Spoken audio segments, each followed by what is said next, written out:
Selamat siang untuk Anda pemirsa Milenial TV streaming Esa TV. Nah, kembali bersama saya Naira Fandini. Nah, kali ini saya tidak sendiri karena untuk kali ini kita mengadakan talk show ya. Ini sudah ada bintang tamu kita yaitu dari BP2MI Pekanbaru, yaitu ada Bapak Kepala UPT BP2MI Pekanbaru. Saya dengan Bapak siapa, Pak? Ya, selamat siang bagi kita semua, pemirsa Esa TV yang saya hormati. Saya Mangampin Simamora, Kepala UPT BP2 PMI Pekanbaru, menyapa kita semua dimanapun berada. Mari kita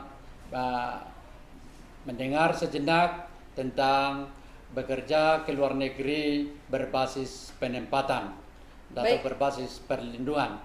Baik, nah jadi untuk Anda yang ingin bergabung boleh langsung di line Facebook kita ya di Esa TV dan di Zoom ya Esa TV kita juga, dan untuk Anda yang di YouTube boleh di Esa TV kita.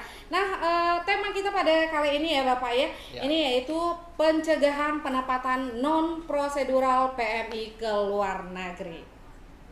Nah, untuk membahas tentang BP2MI, nah apa sih yang dimaksud dengan BP2MI itu Pak? Boleh dijelaskan untuk penonton ya di Esa TV kita. Baik, selamat siang para pemirsa Esa TV yang kami hormati dan salam sejahtera untuk kita semua. Pada kesempatan ini pertama kami sampaikan bahwa bekerja adalah hak setiap warga negara. Bekerja bisa di dalam negeri, bisa di luar negeri.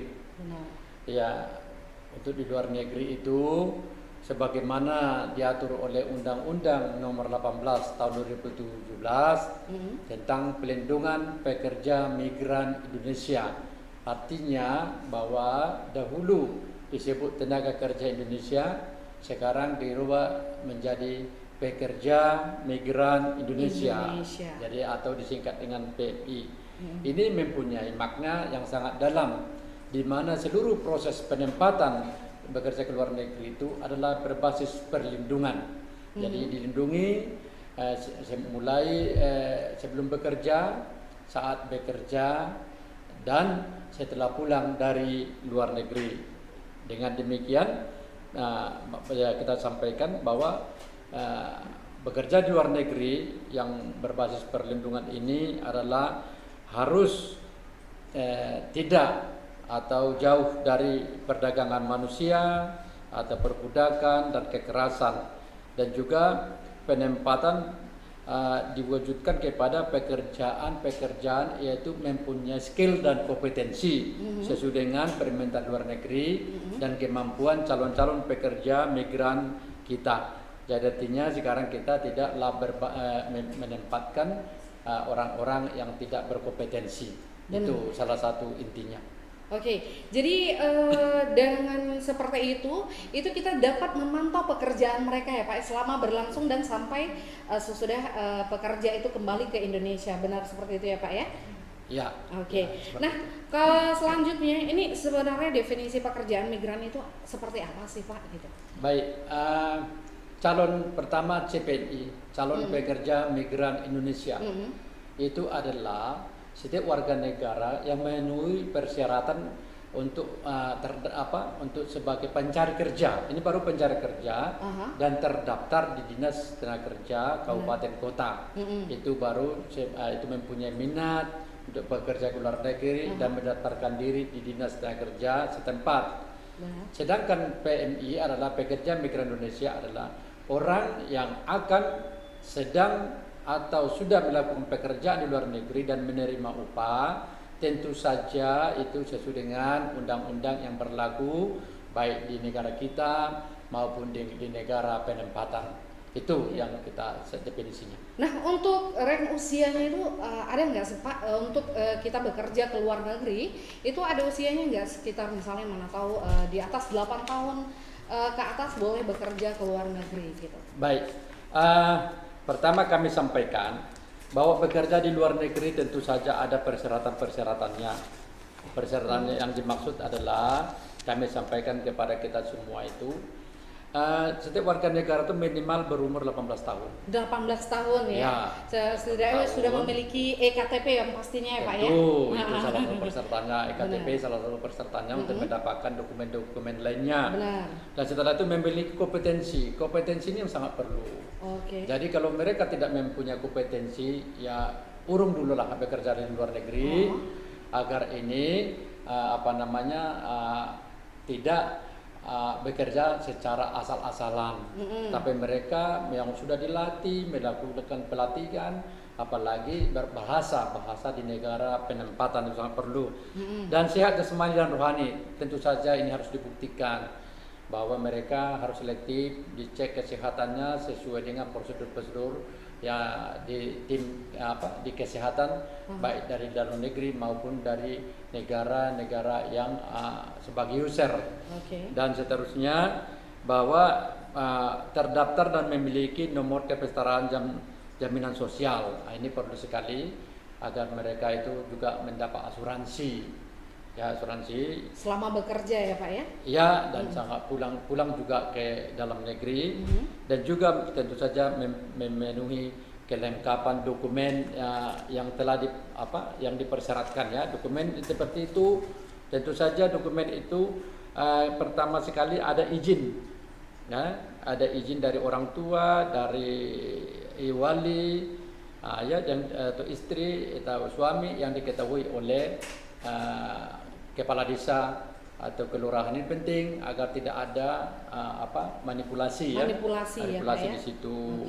Dan statusnya jelas dan sertifikasi kompetensi tadi pekerjanya dan surat keterangan sehat dan mempunyai paspor dari imigrasi setempat. Dan yang paling penting juga ada visa kerja. Ini perlu kita sampaikan. Visa kerja ini adalah menyatakan bahwa dia itu ada izin bekerja di luar negeri. Kita tahu seperti negara kita perbatasan ya, negara Malaysia misalnya, itu seperti itu bisa melancong alasan dan sebagainya, siapa itu bekerja di sana itu ilegal. Itu sudah menyalahgunakan ya Pak ya. Betul, jadi kita menyatakan harus ada visa kerja dan ada perjanjian kerja ya, perjanjian kerja di antara PNI-nya dan juga usernya, itu jelas memenuhi hak-haknya.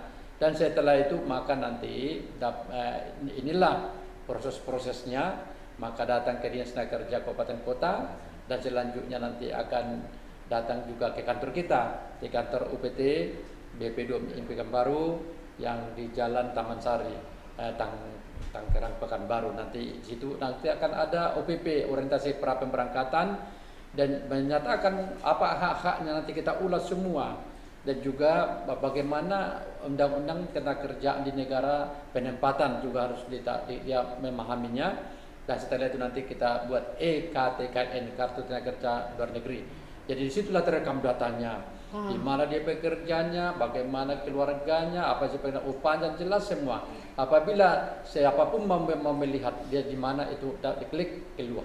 Jadi ini menghindari sudah terdata ya Pak ya? Iya, terdata dia bekerja. Jadi inilah yang prosedural. Benar sekali. Nah ini pembahasannya sangat menarik ya untuk Anda yang ada di luar sana ya. Lagi nonton live streaming kita nih, langsung aja ini saya kasih tahu dulu ya Pak ya untuk pemirsa di Esa TV. Untuk Anda yang ingin bergabung ya, ingin menanyakan, langsung aja di line Facebook kita di Esa TV, atau untuk Anda yang mau nanti ya delay ya, yang mau hari ini nggak bisa menyaksikan, boleh di YouTube kita di Esa TV kita, dan di fanspage Facebook kita di Esa TV. Dan kemudian ini ada siaran langsung juga ya dari Radio Bengkalis ya. Nah itu ada di 88,2 FM Indra FM Bengkalis, dan kemudian bisa juga komen dan bertanya di line Facebook Naira Fandini pastinya, dan ada di Radio Indra Bengkalis, Taufik Hidayat, dan BPPMI Pekanbaru Riau. Nah untuk Anda yang ingin bertanya seputar untuk migran ke luar negeri ya, boleh langsung ini selagi ada narasumbernya atau ada Kepala UPT ya, Badan Perlindungan ya Pak Pekerja Migran Indonesia. Nah selanjutnya Pak, ini yang mau saya tanyakan, ini untuk khusus tahun 2020 ini. Ini banyak berapa banyak sih Pak yang sudah diberangkatkan atau ada nggak, karena ini ada COVID ini, ada yang dipulangkan nggak Pak selama di tahun 2020 ini? Ya, baik, terima kasih banyak. Perlu kami sampaikan terkait dengan COVID, maka pemerintah menutup untuk penempatan bekerja ke luar negeri sambil melihat situasional di dalam negeri dan di negara penempatan. Dan sekarang sudah dibuka di 23 negara. 23 negara. 23 negara baru dibuka, nanti sambil melihat perkembangan di negara-negara usernya. Tujuannya apa? Bahwa di sana memang benar-benar sudah mendekati kebebasan daripada COVID. Akhirnya kita bekerja di sana juga tentu saja dapat perlindungan. Dan juga dari Indonesia juga tentu mereka sudah melakukan tes kesehatan sesuai protokol kesehatan. Benar. Untuk layaknya bekerja di luar negeri. Apabila dia sehat, terhindar dari COVID-19, maka seperti itu nanti akan dia dapat bekerja di luar negeri. Jadi itu beberapa hal. Tentang itu pemulangan tentu saja pemulangan masih berjalan sekarang itu terhadap teman-teman kita yang ilegal ya, yang ilegal. Yang ilegal itu ya Pak ya? Yang berangkat dari mana-mana ya, dan dipulangkan dari negara penempatan, terutama dari negara Malaysia, itu karena mereka tidak memenuhi persyaratan. Sedangkan penempatan ke beberapa negara, kita sampaikan ada 23 negara ini, bisa dilihat nanti di line Facebook kita ya Pak ya, kita terangkan itu negara. Ada 23 negara ya Pak yang bisa ditempatkan. Tetapi Malaysia belum buka ya. Untuk saat ini Malaysia belum buka ya Pak ya. Malaysia belum buka. Jadi Korea, Jepang misalnya ya, dan negara-negara Aljazair, Swiss, Turki, Zambia, bisa dilihatlah nanti di Facebook itu beberapa negara. Dan saat ini kami sampaikan untuk Jepang sedang berproses sekarang kita itu melakukan verifikasi dokumen untuk tenaga perawat. Oh, tenaga perawat. Ya, tenaga perawat. Jadi saya begini ya, kita sampaikan karena sesuai dengan cita-cita kita dan undang-undang ini, yang kita tempatkan itu adalah tentu saja yang berkompetensi, mempunyai skill. Jadi tidak kita menyatakan pekerjaan kita yang tidak skill. Artinya ini yang kita prioritaskan ya, yang prioritaskan. Ini kebanyakan Pak, ini sangat menarik ya. Ini pemikiran saya untuk bekerja di luar negeri itu hanya sebatas ini Pak, untuk pengasuh rumah tangga. Itu ternyata untuk perawat ada juga ya Pak ya. Selain ini saya tahu ini biasanya mekanik, biasanya Pak, atau bekerja di rumah tangga. Nah selain itu ada nggak sih Pak? Ini seperti Bapak bilang ini sesuai dengan skill ya. Berarti masih ada kesempatan pekerja-pekerja seperti yang Bapak bilang perawat. Itu kemungkinan ya untuk sekarang di mana Pak? Di Jepang ya? Iya. Jadi memang demikian. Jadi artinya kita bahwa sekarang yang kita dorong itu seperti ke Korea, ke Korea Selatan itu ya, ada itu yang sektor industri ya, manufaktur ya, dan jasa, konstruksi dan sebagainya, dan ada di sektor perikanan. Di sana itu tidak ada seperti yang disampaikan pembantu rumah, yang tidak ada. Nah, kita sampaikan sana, tetapi apa yang perlu kita persiapkan di sana? Tentu mampu berbahasa Korea. Dan baru mampu berbahasa Korea inilah yang perlu kita sampaikan kepada teman-teman semua. Ayo kalau mau bekerja di luar negeri, siapkan diri kompetensi, dan juga siapkan diri dengan bahasa, termasuk bahasa Jepang juga. Apakah itu sebelum kita diberangkatkan ada pelatihannya itu Pak? Iya, pelatihan ini bisa berlatih sendiri atau dilatih di BLK yang punya Pemda setempat, atau dilatih di lembaga pelatihan yang berkompetensi ya, yang berkompeten. Bisa silakan saja kalau mencari pelatihan kan di mana-mana saja kita, penting kita mampu untuk menunjukkan bahwa kita sebenarnya ada tes ya, ada skillnya Pak ya, ada skill, ada tes, kita mampu. Seperti itu. Jadi yang tidak kalah pentingnya saya sampaikan kepada kita, bekerja itu melalui negara atau namanya atau lembaga ya G2G. G2G itu atau G2P itu adalah negara, yaitu badan, yaitu untuk ke Jepang dengan Korea itu banyak dilaksanakan salah satunya. Dan juga ada juga melalui perusahaan yang ditunjuk oleh Menteri Tenaga Kerja untuk melakukan penempatan di luar negeri atau P3MI ya, P3 perusahaan penempatan pekerja ke luar negeri, PMI. Jadi itu seperti itu. Ada juga untuk oleh perusahaan untuk kepentingannya perusahaan bisa juga. Jadi ada juga yang bekerja di luar negeri dengan cara mandiri, itu tenaga-tenaga profesional, itu bisa banyak tata cara bekerja di luar negeri. Yang jelas sekarang bagaimana mereka memenuhi persyaratan baik di dalam negeri maupun di luar negeri, itu yang perlu kita dorong. Jadi tidak asal-asal bekerja di luar negeri itu akhirnya nanti akan menanggung resiko di luar negeri apabila itu ilegal. Ini kita hindari dengan cara seperti itu. Hendaknya teman-teman rajin membuka di website kita, website ya BP2MI. Silakan, ada Facebooknya, ada juga Twitternya, dan ada juga job info. Silakan di situ. Benar. Jadi untuk teman-teman yang di luar sana ya, yang mau ingin tahu informasi terbaru dari BP2MI, langsung aja di websitenya ya Pak ya. Ya. Nah selanjutnya pertanyaannya Pak ya, ini bagaimana tugas dan wewenang pemerintah pusat dan daerah serta peran dan fungsi BP2MI sebagai pelaksana kebijakan perlindungan untuk PMI. Ya baik, kita sampaikan dalam pelayanan ya. Dalam pelayanan pelindungan pekerja migran Indonesia ini tentu saja pemerintah pusat dan daerah berkolaborasi dan instansi terkaitnya sesuai dengan tupoksi masing-masing. Itu jelas. Sebagai intinya adalah tentu saja di dalam hal penyiapan calon pekerja migran Indonesia sebagaimana diatur dalam Undang-Undang Nomor 18 Tahun 2017 ini tentang pelindungan pekerja migran Indonesia ini, bahwa di situ jelas ada tugas-tugas dari bawah pemerintah pusat, pemerintah daerah dalam hal pelayanannya. Salah satunya yang dari pemerintah daerah tentu saja dalam hal penyediaan calon pekerja migran Indonesia dengan melakukan pelatihannya dan perekrutan itu tentu di kabupaten, di Dinas Tenaga Kerja Kabupaten Kota, dan ada aksesnya, ada akses di situ. Dan bahkan mulai dari desa. Tentu desa itu atau kelurahan itu menjadi sumber informasi untuk mendapatkan bekerja ke luar negeri. Jadi itu kalau kita dari BP2MI itu adalah filter terakhir untuk menyatakan bahwa mereka itu layak bekerja di luar negeri, sudah memenuhi persyaratan-persyaratan sebagaimana yang sudah ditentukan tadi.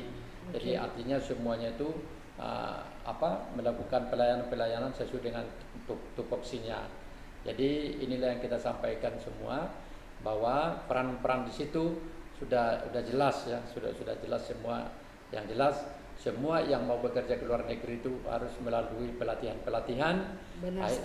Akhirnya dia mampu bekerja di luar negeri. Itu yang kita dorong sekarang. Oke, ini sembari kita kumpulkan ini banyak banget penonton yang melayangkan pertanyaan. Ini boleh kita sisipkan mungkin 1 atau 2 pertanyaan ya Pak ya. Nah untuk teman-teman yang di luar sana yang lagi gabung di Zoom kita di Esa TV, boleh langsung bergabung ya, yang langsung ingin melayangkan pertanyaannya boleh. Ini sudah ada pertanyaan dari saudari Betty. Ini pertanyaannya Pak, mungkin boleh bisa dijawab ya Pak ya. Ini untuk mendaftar kerja di luar negeri tersebut, ini melihat dari akreditasi universitasnya nggak sih Pak? Gini, ini biasa mungkin yang bertanya ini lagi mahasiswa kali ya. Jadi untuk bekerja ke luar negeri itu apakah dilihat dari universitas mana Pak gitu? Baik, terima kasih dari pertanyaan adik kami tadi. Itu perlu kami sampaikan bahwa yang diutamakan adalah kompetensi. Kompetensi bahwa dia itu artinya apakah dia berkompeten untuk bekerja di luar negeri sesuai dengan job yang ada. Jadi Artinya itu tidak menyatakan bahwa itu keluar dari lembaga pendidikan mana, tidak seperti itu. Jadi silakan saja adik-adik sekalian berkompetensi, apa kita sesuai dengan kemampuan kita, sesuai dengan permintaan dari luar negeri, tentu itu permintaan dari luar negeri apa, dan kita lihat apakah kita berkompetensi di situ. Itu jadi siapkanlah diri dan juga jangan lupa tentu saja meminta informasi dari Dinas Tenaga Kerja setempat atau ke BP2MI atau melalui media-media yang sudah kita siapkan. Jadi sekali lagi tidak ada hubungannya dengan universitas ya Pak ya. Itu tergantung skill atau kemampuan. Betul, ya Pak ya. Nah, ini pertanyaan kedua ya. Ini untuk pertanyaan kedua ini dari Tina.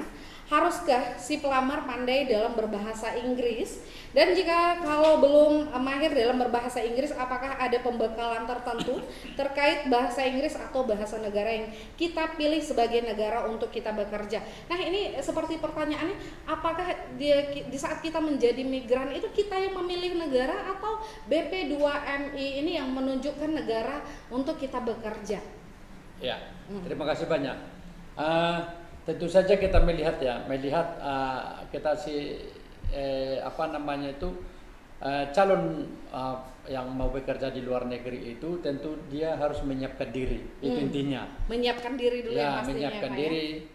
Kalau misalnya itu pelatihannya, apakah pelatihan dia berlatih di lembaga-lembaga yang ada atau di BLK tadi yang saya bilang, BLK punya pemerintah daerah misalnya atau pemerintah pusat, terserah.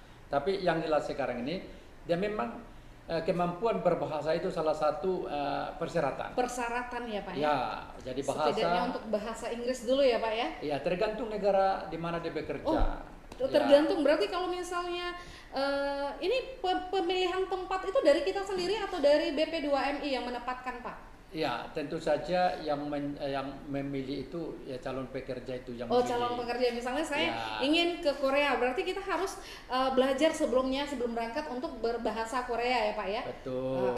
Jadi nanti seperti ini kami kan menyampaikan informasi ini loh bentuk pekerjaan-pekerjaan. Dan dia pun bisa juga mencari informasi sendiri, itu namanya tenaga kerja perseorangan atau mandiri. Boleh membuka website yang dari negara-negara user. Tetapi tentu saja begitu dia sudah dapat informasi, datang ke kantor kita menyatakan apakah itu benar atau tidak. Benar atau sudah ada izinnya ya Pak, biar tidak ada manipulasi. Betul, itu dia intinya. Jangan ada penipuan dari oknum di luar negeri misalnya. Itu jadi bisa di Dinas Tenaga Kerja tanya atau ke kita. Jadi kita nanti akan menyampaikan. Jadi intinya sekarang negara penempatan itu yang mempersyaratkan bahasanya itu hanya ada dua, sampainya Jepang dengan Korea. Jepang dengan Korea. Kalau Jepang berbahasa Jepang, Korea berbahasa Korea. Kalau negara lain tentu biasanya pakai bahasa Inggris ya. Bahasa Inggris ya Pak ya. Bahasa Inggris semua, dan boleh dibilang kita pekerja migran kita banyak bekerja di luar negeri ya. Tenaga proposal kita minta tenaga proposal deh. Jadi kita bukan bantu rumah ya, kita seperti itu. Jadi ya betul-betul sesuai dengan profesionalnya lah. Nah, apa sih dampaknya ketika pelamar tidak koordinasi dulu kepada BP2MI itu Pak? Ya. Jadi dia langsung aja berangkat tanpa koordinasi kepada BP2MI. Ini biasanya kebanyakan ada yang terjadi ya Pak ya. Jadi kurang pantauan jadi Pak ya. Ya. Inilah sangat menarik itu. Ini kami setuju pertanyaan ini ya. Karena kenapa? Banyak kasus-kasus di luar negeri itu yang artinya susah kita mencari ahli warisnya, susah mencari di mana alamatnya. Ya kalau dulu ya kita ada surat dari luar negeri, tahu-tahu dia tidak situ alamatnya. Jadi artinya kalau tidak melalui pemerintah atau tidak didaftarkan di pemerintah, ya, bahwa mereka tidak sulit kita mendeteksi, ya, sulit kita mendeteksi. Apabila terjadi sesuatu hal nanti akan kesulitan. Tapi apabila dia itu sudah ada data sama kita, tentu perlindungannya sudah terjamin. Itu intinya. Kalau dia sudah mendaftar kepada kita, pemerintah lah, bahwa perlindungannya sudah ada, sudah terjamin. Tapi kalau pergi dengan sendirinya, inilah yang akan jadi banyak membawa masalah. Ya, bawa masalah apabila terjadi sesuatu hal di luar negeri, tentu kita itu di luar tanggung jawab ya Pak ya? Ya bukan, tidak, negara tetap.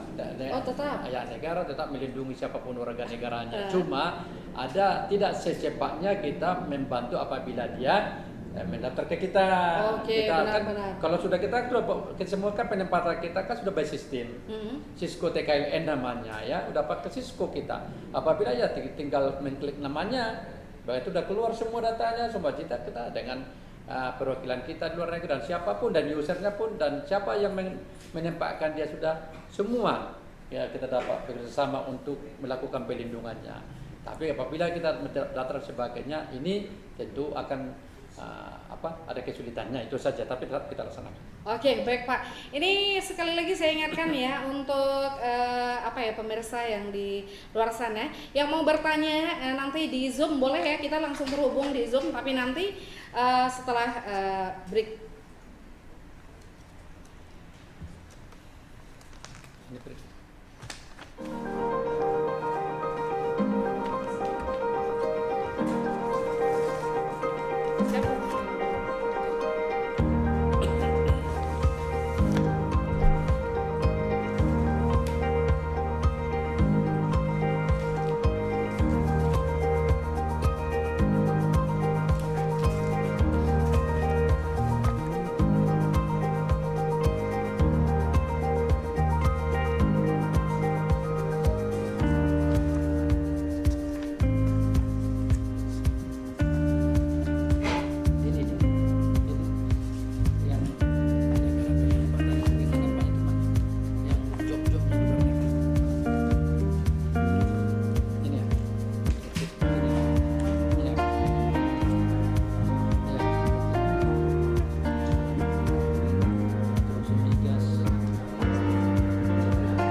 Baik, masih bersama saya Naira Fandini dan Kepala UPT BPDMI. maaf, masih dengan Bapak Sumomora ya Pak ya. Nah, kita masih membahas tentang BP2MI Pekanbaru. Nah, kali ini untuk Anda yang mau bergabung di Zoom boleh langsung ya di Esa TV. Ini untuk yang mau bergabung langsung aja yang ingin bertanya. Nanti langsung dijawab oleh Bapak UPT kita ya.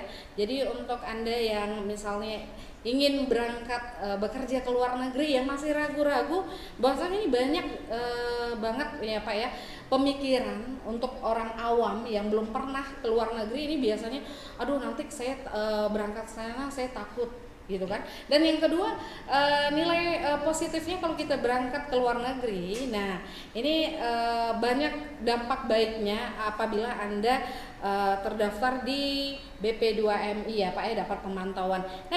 Yang sudah bergabung boleh langsung, ini udah ada siapa ya? Belum. Untuk Anda yang di Zoom boleh sekali lagi yang mau Naira ingatkan yang mau bergabung di Zoom boleh. Ini Naira masih bersama Kepala UPT BP2MI. Nah, sebelum mari kita menunggu yang mau bergabung di Zoom Pak, ini ada beberapa pertanyaan kembali Pak. Ya. Ini untuk pekerja di luar negeri. Nah, ini untuk Anda yang ingin bekerja di luar negeri. Nah, ini sudah banyak beberapa teman-teman kita yang bertanya, yang mungkin antusias ya Pak ya. Mungkin setelah corona nanti mungkin banyak yang ingin mengikuti itu ya Pak ya. Ya. Nah, kemudian bagaimanakah jaminan sosial terhadap pekerja migran Indonesia menurut Undang-Undang Nomor 18 Tahun 2017? Ya, terima kasih. Di dalam Undang-Undang 18 tahun 2017 tentu ada jaminan-jaminan di situ.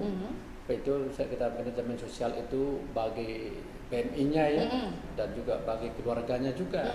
Oh, keluarganya ini Ya. bisa juga dijamin ya Pak ya? Ya, artinya penjaminan di situ bahwa di penjaminan dalam hal Pewaris. perlindungan terhadap ada disebut ada jaminan perlindungan sosial, ekonomi ya, dan juga seperti itu. Apa yang kita sampaikan di situ bahwa kalau mereka itu berangkat secara resmi, tentu mereka itu sudah mengikuti tadi seperti disampaikan tadi jaminan sosial itu asuransi ya. Asuransi. Ya, sudah masuk dia asuransi perlindungan. Tentu saja apa yang terjadi di luar negeri itu tertentu sudah masuk dalam perlindungannya, bahkan sampai pulang ke tanah air. Dan juga di dalam jaminan-jaminan di situ juga kita sampaikan seperti dalam ekonomi juga bagaimana remittance ya, bagaimana uangnya itu, uang dari si pekerja di luar negeri itu terjamin sampai ke keluarganya di dalam negeri. Itu juga kita sampaikan, makanya ke pelindungan di situ sampaikan bahwa bagaimana mereka itu sebelum mereka ke luar negeri itu baik dengan keluarganya itu sudah kita lakukan edukasi juga. Bagaimana pemanfaatan uangnya, tata cara pengirimannya dan sebagainya itu, dan itu tentu kita laksanakan itu.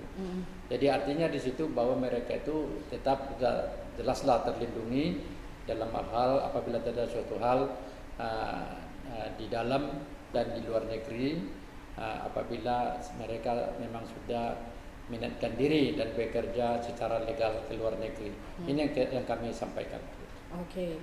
Nah, ini selain jaminan itu bentuk kebijakan apa sih dari pemerintah dalam meningkatkan perlindungan PMI di luar negeri? Ya, tentu banyak hal yang dilaksanakan ya. Kalau bicara dengan peningkatan seperti itu tuh perlindungan itu bukan di dalam saja, juga di luar negeri. Tentu di luar negeri itu pemerintah melalui perwakilan kita ya, perwakilan kita di luar negeri tentu melakukan monitoring dan bantuan-bantuan terhadap jika ada masalah-masalah yang bekerja di luar negeri. Sedangkan di dalam negeri tentu tanggung jawab kita bersama bagaimana kita pastikan bahwa mereka ini bekerja ke luar negeri sesuai dengan aturan. Salah satunya tentu mereka itu tidak ada pemalsuan dokumen. Itu yang perlu, pemalsuan dokumen.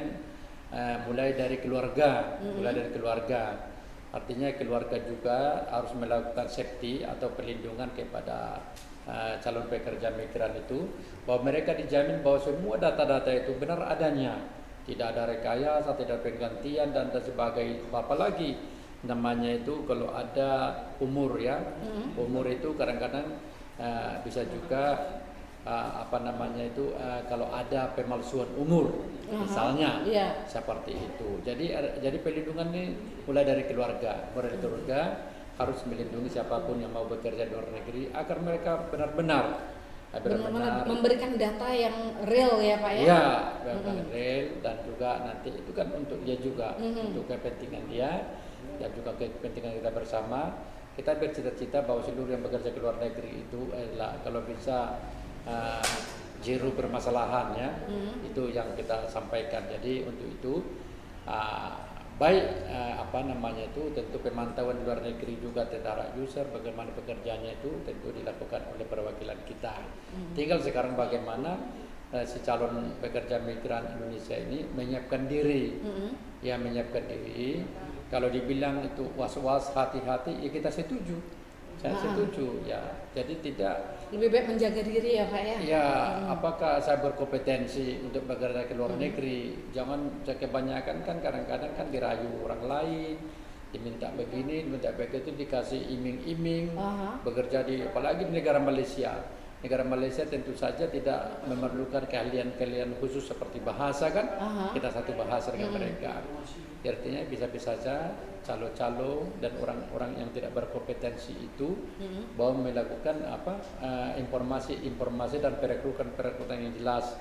Nah, inilah yang menjadi TKI FMI ilegal itu, yang dipulang-pulangkan cara ilegal dan sebagainya. Jadi kita menghindari itu. Jadi dalam pertemuan ini kami sampaikan kepada teman-teman semua, akseslah informasi itu yang benar. Kami sudah menyampaikan itu, akses ada di Job Info ya, Job Info BP2MI, silakan dibuka data-data apa di negara mana saja, apa persyaratannya dan sebagainya, jelas di situ semua. Jadi tidak percaya kepada calo, ada sponsor atau tekom apapun namanya itu, yang membuat calon-calon pekerja ini menjadi sengsara nantinya. Ya kalau kita tentu melakukan informasi apa adanya itu. Benar. Ya.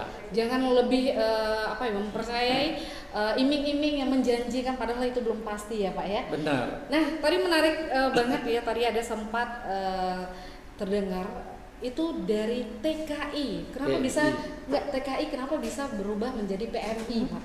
Oh iya. Dulu kan kalau nggak salah itu tenaga kerja Indonesia ya. Sekarang menjadi pekerja migran Indonesia. Itu seperti apa sih Pak? Kok bisa berubah gitu? Ya, dulu di undang-undang yang lama, undang-undang tahun 2004 itu nomor 39 itu penyebutannya tenaga kerja Indonesia. Oleh undang-undang yang baru nomor 18 tahun 2017 itu tentang pelindungan pekerja Indonesia, migran Indonesia itu penyebutannya PMI, pekerja migran Indonesia. Karena kenapa? Tentu saja di dalam istilah-istilah itu banyak sekali perubahan-perubahan dari yang lama. Di dalam undang-undang yang baru itu tentu menunjukkan pelindungannya, itu namanya pelindungan pekerja migran. Jadi menonjolkan perlindungannya. Jadi artinya semuanya, artinya bukan yang dulu tidak dilindungi tetap dilindungi, tapi sekarang tentu mencari apa kekurangan-kekurangan yang lama itu disempurnakan kepada undang-undang yang baru ini. Salah satunya itu adalah bahwa sistem pelatihan, bahwa disampaikan bahwa di sini disampaikan bekerja di luar negeri benar-benar berkompetensi, jadi mempunyai keahlian sesuai dengan yang di luar negeri. Ini salah satu perubahan. Dan juga dulu yang melatih itu adalah perusahaan yang menempatkan ke luar negeri. Tetapi kalau sekarang di undang-undang yang baru yang melatih itu negara melalui Pemda misalnya ya, dengan PLK-nya seperti itu. Negara menyiapkan, artinya pemerintah menyiapkan masyarakatnya. Kalau di dalam negeri atau kalau di luar negeri, dimanapun dia mau bekerja itu kan pilihan. Artinya benar-benar dia berkompetensi. Jadi itu salah satunya. Dan dengan demikian bahwa seluruh mereka yang mau berkeinginan bekerja di luar negeri itu terdaftar di Dinas Tenaga Kerja Kabupaten Kota ini ditekankan di dalam undang-undang ini. Artinya apa? Bahwa semuanya itu tidak boleh lagi calo-calo atau sponsor-sponsor tekong itu mengambil Mengambil orang alih dari ya, Pak, ya? door to door ya dulu ya, Hmm. door to door, home to home. Nah sekarang tinggal dia datang ke dinas tenaga kerja setempat, bahwa kami butuh tenaga kerja seperti ini sesuai dengan lowongan di luar negeri. Artinya perusahaan pekerja migran yang akan menempatkan mereka di luar negeri itu sudah dibatasi, di undang-undang dibatasi pergerakannya. Mereka dititik beratkan kepada mencari job di luar negeri, dan setelah itu melakukan perekrutan di dinas tenaga kerja kabupaten kota dan menyelesaikan masalah kalau itu terjadi.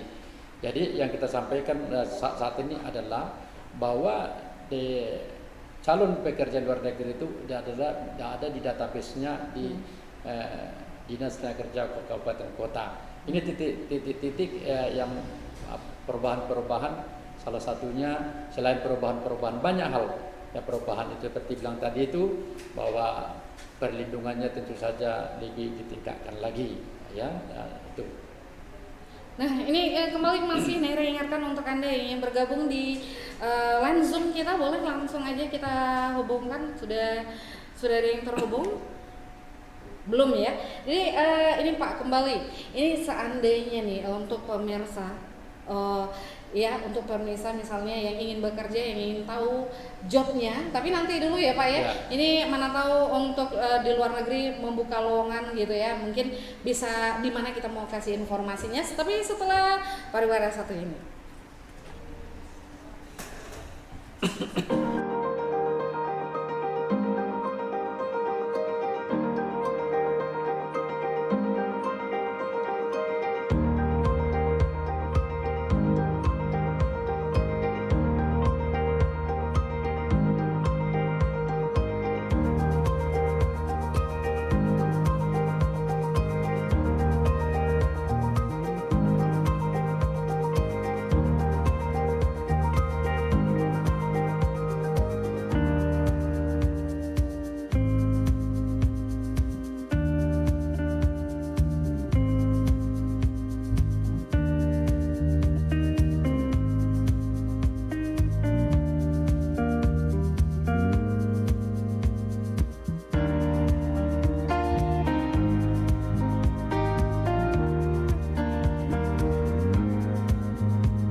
masih bersama saya Naira Fandini dan Kepala UPT ya Bapak UPT BP2MI Bapak Mangapin Simamora ya.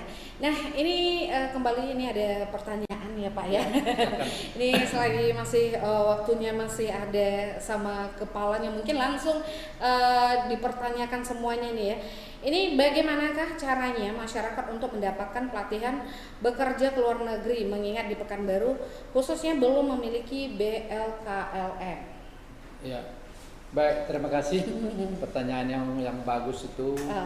Ya, itu apa namanya BLK sebenarnya BLKLN berarti Balai Latihan Kerja Luar Negeri ya. Itu nanti masih didorong untuk apa? Mudah-mudahan nanti sudah. Tapi yang jelas di Balai Latihan Kerja yang milik pemerintah provinsi juga yang jalan yang ada di provinsi di Pekanbaru juga bisa tinggal nanti bagaimana itu ditambah dengan bahasa ya itu jadi tidak usah khawatir lah. Jadi bagi kita memang kalau ingin bekerja ke luar negeri ya kita juga bisa melakukan kompetensi kita menambah bahasa itu bahasa Inggris walaupun negara lain atau bahasa Korea atau bahasa Jepang atau sebagainya. Artinya ya ada kita masih terus kita dorong atau kita diskusikan bagaimana caranya agar itu tersedia nanti tetap. Tapi namun demikian kalau lembaga bahasa Jepang dan bahasa Inggris ya, Korea juga bisa kursus sendiri ya Pak ya? Sudah ada sudah ada Pak? Maksud saya sudah ada lembaga itu di Pekanbaru, tinggal kita mengikuti aja ya, Pak mengikuti ya? Bagaimana. Jadi artinya teman-teman juga seperti di daerah Jawa juga banyak LPK swasta itu membuka itu banyak yang datang dan bahkan saya beberapa bulan yang lalu kita itu menyerahkan ada lebih kurang 42 sertifikat ya, sertifikat ya seperti itu bahwa mereka mampu berbahasa Jepang, mampu berbahasa Korea. Oh itu dikasih sertifikat juga? Iya dikasih sertifikat oleh lembaga pelatihannya itu ya itu kalau di Jepang itu N4 ya. Jadi mereka ya pada umumnya memang melakukan pelatihan di itu biasanya berapa lama Pak untuk mengikuti pelatihan itu? 2 bulan? Ada 2 bulan. Ya ada 2 bulan dan sebagai tergantung LPK-nya bagaimana dia penangkapannya ya. Ya bagaimana. Tapi kalau khusus untuk Jepang itu ya setelah dia nanti itu kan hanya dia bahasa dasar Jepang aja. Nanti setelah itu lulus dia misal perawat, setelah dilakukan ujian oleh user dari Jepang, maka nanti akan dilatih lagi di Jakarta. Oh, diuji lagi di Jakarta? Ya, dilatih. Oh, dilatih? Ya, kita yang melatih. Oh, ya, langsung ya dari BP2MI? Ya, kita BP2MI melatih karena itu program G2G pemerintah. Jadi kita latih di Jakarta 6 bulan kemudian. Dan setelah itu nanti bahwa di tes terakhir bahwa dia layak untuk bekerja di luar negeri di Jepang misalnya seperti itu. Tapi kalau untuk Korea memang full bahwa dia itu menyiapkan diri belajar bahasa Korea. Seperti itu. Jadi nanti saya ada lebih kurang 13 orang itu dari warga kita yang ke Korea kemarin. Saya serahkan sertifikatnya.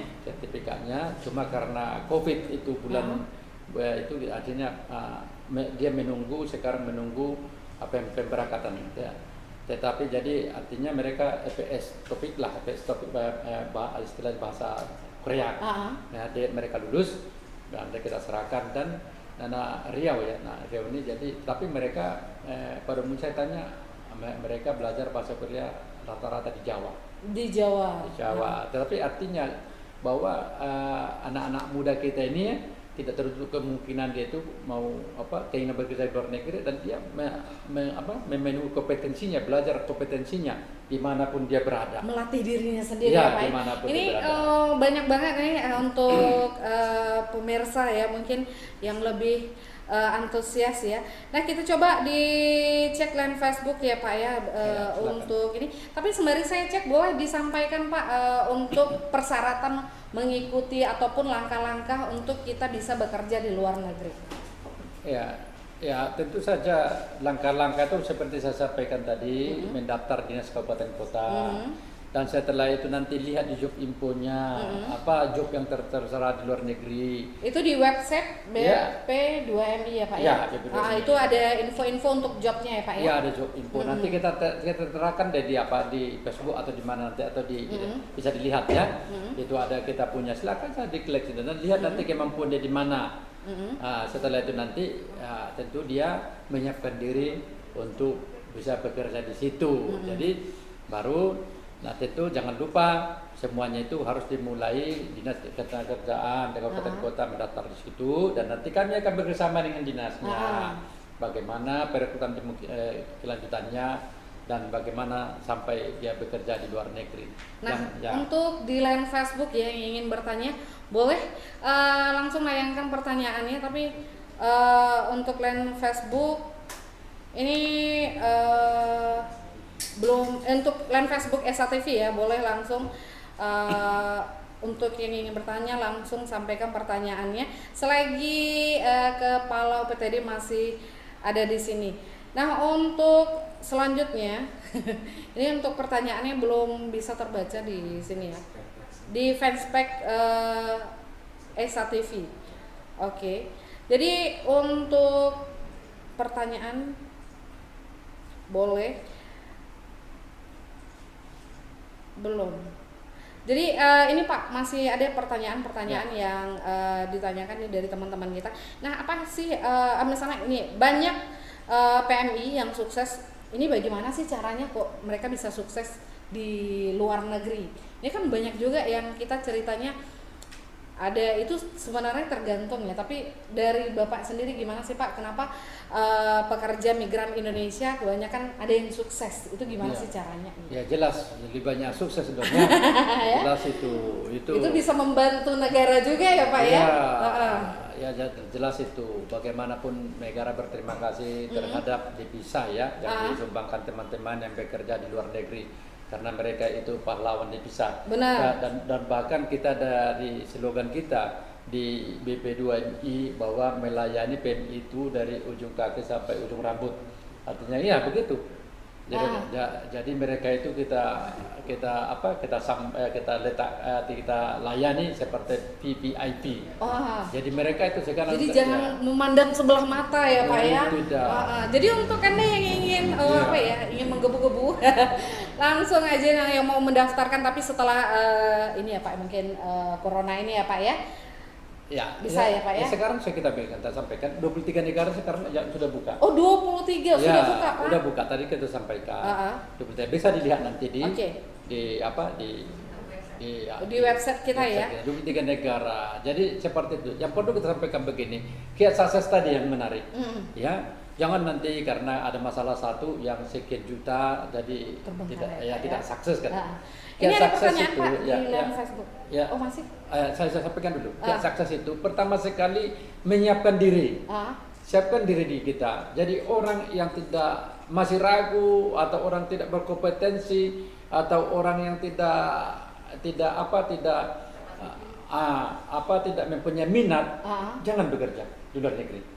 Jangan coba-coba pokoknya ya Pak ya. Karena di sana kan banyak tantangan. Benar. Harus yakin pada diri sendiri. Iya, karena dia misalnya seperti itu sudah bisa memahami apa jenis pekerjaannya, bagaimana prosedurnya, bagaimana sistem mekanisme penempatannya, dan apa hak-haknya, apa kewajibannya. Dan setelah itu yang paling penting, bahwa uang yang didapat dari luar negeri bukan untuk dibelanjakan di luar negeri. Nah, harus itu menjadi tabungan. Jadi ditabung di dalam negeri, itu bahkan sebelum dia berangkat ke luar negeri kita berikan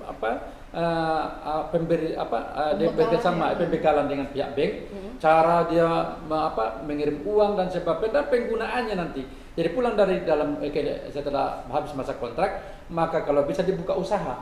Oke. Ya, janganlah pulang dari luar negeri beli mobil, beli motor, siap itu habis. Tidak seperti itu. Jadi artinya itu kalau memang dia itu uang yang didapat di luar negeri dihabis-habiskan di luar negeri, ya tetap juga sama aja ya Pak ya. Sama saja, tapi uang itu harus bisa ditabung di dalam negeri, dan inilah menjadi modal kerjanya. Dan kita harapkan dia tidak lagi balik ke luar negeri untuk bekerja.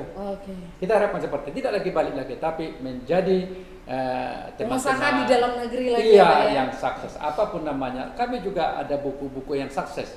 PMI sukses dari luar negeri itu yang mempunyai usaha ada juga. Silakan dilihat di situ. Artinya bahwa, dan juga tidak kalah pentingnya, dia harus bisa membilah-bilah pekerjaan apa di luar negeri.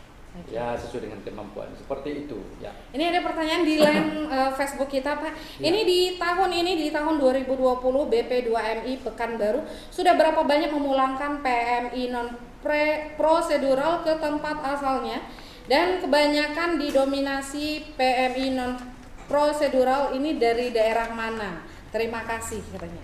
Baik, ini karena ini masalah data ya. Iya. Tentu kalau masalah data tentu kita sebentar, maaf, kita mencari data apa yang akurat. Sembari Bapak mencari datanya, ini Ya. saya sampaikan kembali untuk Ya. Anda yang lagi nonton live streaming kita ya, langsung aja di Esa TV dan di Zoom boleh ya. Di Esa TV kita juga, dan untuk Anda yang belum sempat nonton live streaming kita, langsung aja di line YouTube kita di Esa TV kita. Nah, untuk Anda yang ingin melayangkan pertanyaan boleh aja langsung, tapi ini waktunya mungkin terbatas ya. Dan untuk Anda yang ingin bekerja di luar negeri atau menjadi pekerja migran Indonesia, sebaiknya seperti yang disampaikan oleh Bapak Ketua tadi ya, Kepala UPT BP2MI. Nah, itu harus secara resmi, dan mungkin untuk yang pemula boleh langsung aja datang ke tenaga kerja untuk bertanya bagaimana sih menjadi pekerja migran Indonesia, dan seperti apa sih menjadi pekerja migran Indonesia. Semua akan kita tuntaskan hari ini ya. Dan untuk Anda yang sudah memiliki keraguan semuanya untuk berangkat ke luar negeri, sekarang sudah terjawab bahwasanya kalau Anda berangkat ke luar negeri ini dengan BP2MI ini sudah bisa dilindungi ya Pak ya. Ya. Nah, untuk data PMI asal wilayah boleh Bapak jelaskan gimana Pak? Ini di dalam apa? Di dalam. Oh, nanti udah disampaikan di ya Pak ya. Itu, tetapi saya ingin sampaikan bahwa ya kita lihat di dalam di situ ya, udah bisa dimunculkan ya. Ya silakan aja dilihat Jadi nanti datanya sudah ditayangkan sendiri ya Pak ya. Jadi untuk tapi yang kalau provinsi ya, provinsi yang paling baik dari Jawa Timur. Dari Jawa ya Pak ya. Jawa Timur. Untuk dari Pekanbaru sendiri udah ada nggak sih Pak? Ya ada. Udah ada Pak? Ada, jelas itu ada angka-angkanya. Jadi udah ada data-datanya sendiri ya Pak ya?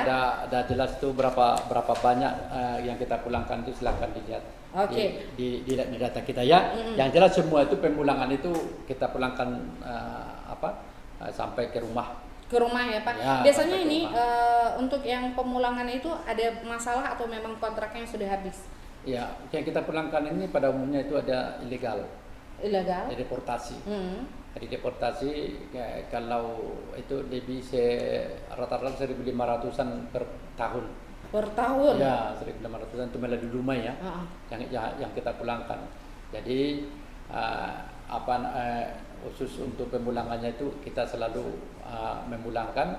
Kalau di Sumatera tentu dengan darat. Kalau di luar Sumatera ini ya bisa dilihat ya. Sudah ada ya datanya di situ ya. Ini bisa dilihat itu udah dimunculkan ya yang provinsi. Silakan diulangi untuk provinsi dulu nih. Yang di provinsi udah ya. Okay. Nah, dilihat itu Pekanbaru ada di situ ya.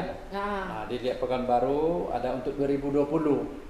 Yang 2020 ya kita silakan saja. Nah, ini ya. Itu dilihat tadi ya, silakan bisa dilihat Januari sampai dengan November ya, yang khusus di Provinsi Riau nih, Bu.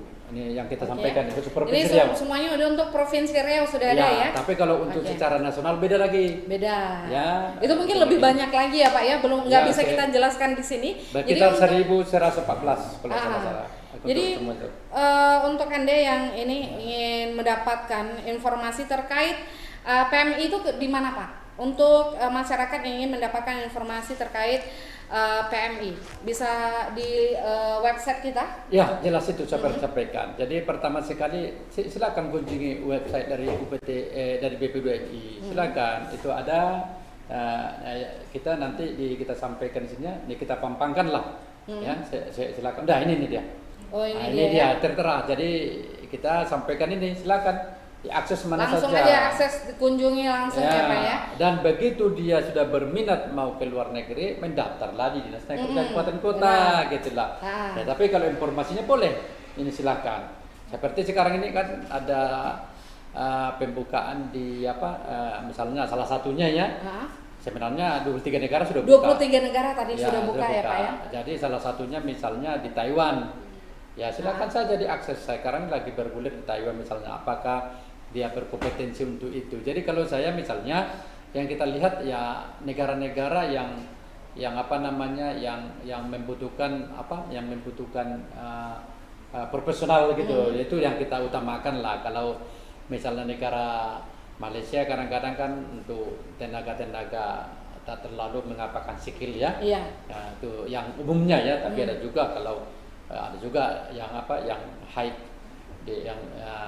high teknologi, ada juga bekerja di sana. Tapi artinya di level-level yang kita lihat sekarang itu yang bekerja di sana kan yang bahkan pada masalah itu ya sektor rumah tangga, ya perkebunan dan sebagainya itu yang selalu banyak masalah. Jadi kita 23 negara itu belum masuk.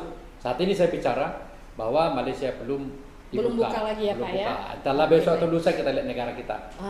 Jangan nanti buka besok kita bicara. Besok langsung daftar ya, ya hari ya. ini 23 negara yang dibuka belum masuk Malaysia. Silakan dikunjungi kita nih. Ini dikunjungi ya. kita ya. Oke, baik Pak, sebelum kita closing nih, ada yang mau disampaikan nggak Pak sebelum kita closing untuk pemirsa yang lagi nonton kita nih di ESA TV, sebelum pendaftaran atau pesan-pesan dari Bapak untuk calon-calon PMI? Baik, terima kasih. Dalam acara ini kami dari unit pelaksana teknis unit pelaksana teknis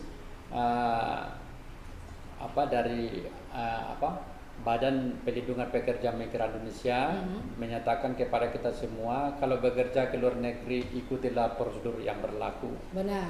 Hindari informasi-informasi yang tidak jelas, apalagi dari orang-orang yang tidak bertanggung jawab dan memberikan iming-iming dan memberikan informasi-informasi yang hanya ujung-ujungnya untuk kepentingan si pemberi informasi. Misalnya gajinya sekian, ini semua, tahu-tahu dia yang merekrut, akhirnya itu yang menjadi. Nah di situ jadi langkah menjadi PMI aman. Ya kami sudah menyampaikan di sini. Dan kami tayangkan di layar monitor kita nanti ya Pak ya. Pertama carilah perusahaan PTGM itu yang terdaftar di Dinas Kabupaten Kota. Cari itu. Artinya karena tidak semua perusahaan yang boleh menempatkan PMI ke luar negeri. Benar. Ya tidak mau. Jadi harus perusahaan yang terdaftar ya Pak ya. Ya, yang diberikan izin oleh menteri dan atau ada kantor cabang yang bekerja di luar negeri, menempatkan orang bekerja ke luar negeri itu, tetapi sudah mempunyai izin dari pemerintah provinsi. Ya, ini langkah menjadi PMI aman. Ini perlu. Jadi artinya informasi kalau kita cari dari orang yang tidak bertanggung jawab, ini jadi masalah.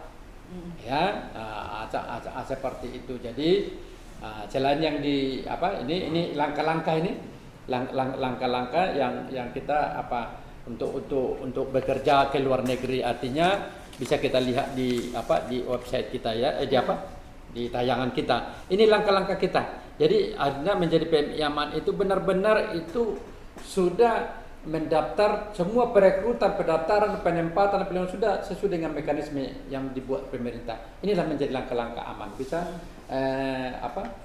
saudara-saudara sekalian pemirsa di ESA TV bisa melihat ini langkah-langkah ini, dan kalau udah seperti ini yakinlah bahwa perlindungan kita sudah dijamin oleh pemerintah. Ini yang kami sampaikan. di dalam intinya pertemuan, di dalam inti pertemuan kita. Dan tidak kalah pentingnya, semua yang bekerja di luar negeri tentu sudah terdata baik di dalam maupun di luar negeri. Itu yang kami sampaikan. Pokoknya cari langkah aman untuk bekerja di luar negeri, patuhi prosedur yang berlaku dan tidak percaya kepada iming-iming atau apa-apa janji palsu yang diberikan oleh orang-orang yang tidak bertanggung jawab.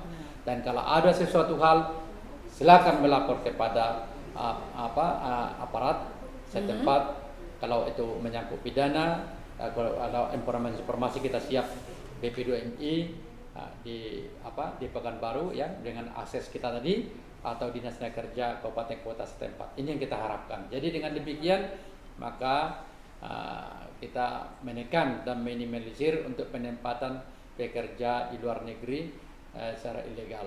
Dan tidak kalahnya bahwa sekarang ini bahwa kita dari BP2MI atau pemerintah akan perang dengan penempatan non prosedural. Itu sekarang kita lagi sampaikan, itu perang dengan penempatan non prosedural. Artinya bagi sindikat-sindikat itu nanti yang melakukan penempatan di luar sistem itu sudah dilarang di dalam Undang-Undang Nomor 18 Tahun 2017 itu ada dengan ancaman-ancaman hukuman yang sudah ada di dalamnya. Itu kami sampaikan. Jadi percayalah, apabila kita sudah bekerja seperti prosedur yang kami sampaikan ini di layar bisa dipampangkan di layar monitor ini, ya itu maka adik-adik sekalian akan aman bekerja ke luar negeri, karena akses informasi perlu. Di luar negeri itu akses informasi perlu sekali. Benar. Ya, jadi kalau dari itu jelas, dia pun sebentar-bentar bisa menelepon keluarga, bisa video call, bisa dan sebagainya. Itu jadi kita harapkan tidak ada bedanya bekerja dalam negeri dan bekerja di luar negeri apabila itu melewati prosedur yang ditetapkan oleh pemerintah. Itu kami sampaikan. Oke, baik. Terima kasih untuk Anda yang masih setia ya yang di SA-TV. Nah, itu beberapa tema ya, beberapa pembahasan kita tentang bagaimana pencegahan penempatan non prosedural PMI ke luar negeri. Jadi, setelah penjelasan ini mudah-mudahan untuk pemirsa yang ada di rumah yang ingin berangkat kerja ke luar negeri tidak ragu lagi ya, karena semuanya telah dilindungi oleh BP2MI ya Pak ya. Dilindungi Pemerintah ya. Dan jadi untuk Anda yang ingin bergabung boleh seperti yang sudah dijelaskan tadi. Dan terima kasih untuk Anda yang sudah bertanya baik di line Facebook kita di SA-TV dan di Zoom juga terima kasih. Dan terima kasih untuk Anda yang dari tadi ya sudah bergabung dengan kita, dan mudah-mudahan apapun yang sudah disampaikan oleh Kepala UPT BP2MI Pekanbaru Bapak Mangapin Simamora SHMH mendapat dukungan dan bisa menjelaskan bahwasanya menjadi pekerja migran Indonesia itu kalau sesuai dengan persyaratan itu pasti aman ya Pak ya. Oke, terima kasih, dan akhir kata saya Nera Fandini dan Bapak Mangapin Simamora undur diri. Terima kasih. Assalamualaikum warahmatullahi wabarakatuh. Terima kasih.